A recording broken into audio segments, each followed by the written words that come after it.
Chers collègues, chers partenaires,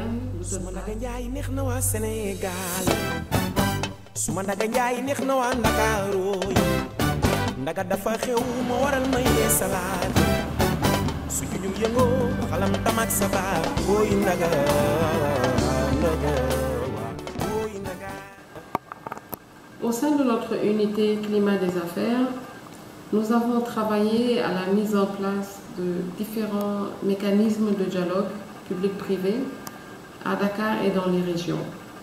L'objectif de la mise en place de ces cadres de dialogue est d'améliorer l'environnement des affaires pour les petites et moyennes entreprises.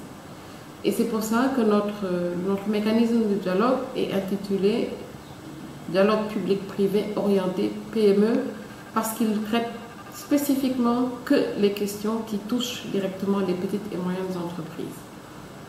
Nous avons travaillé à Dakar à partir de 2011, début 2011, et dès 2012 dans les 3 régions Saint-Louis, Kaolack et Thiès.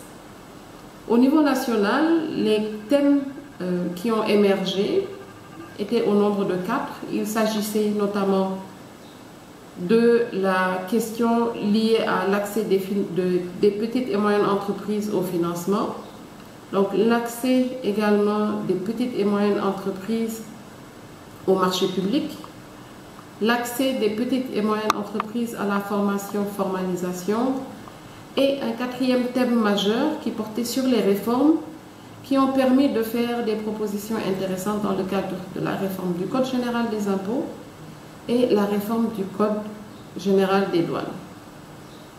Au niveau des régions, 2 thématiques majeures aussi ont également émergé. Il s'agit notamment de l'accès des PME au financement, mais également de la question de la professionnalisation des petites et moyennes entreprises installées dans les régions. Alors, au total, c'est à peu près 625 participants qui ont participé aux différentes sessions de dialogue qui ont été organisées au niveau de Dakar et dans les régions. Et pour cela, nous avions mis en place une dizaine de groupes de travail, chaque groupe avec un thème bien précis.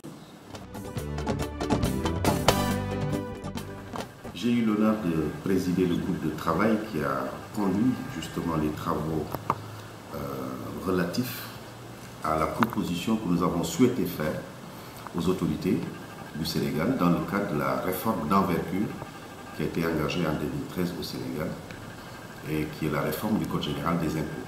À ce titre, nous y avons perçu l'opportunité justement de mieux positionner la communauté des petites et moyennes entreprises. Et pour cela, il fallait systématiquement amener les autorités à comprendre de quelles petites et moyennes entreprises il s'agissait, donc renseigner le profil de ces entreprises, renseigner sur leurs activités, renseigner sur leur capacité réelle de production de richesse, renseigner également sur le chiffre d'affaires qui permettra justement d'avoir une base de calcul rationnelle des perspectives de profit que ces PME pourraient réaliser dans leurs marchés respectifs. Ces informations-là nous ont permis d'aboutir à une solution fiscale complètement adaptée à la problématique de la petite et moyenne entreprise. Et du coup, ça a permis à un peu plus de 300 000 petites et moyennes entreprises au Sénégal d'avoir une meilleure position dans le segment de marché respectif.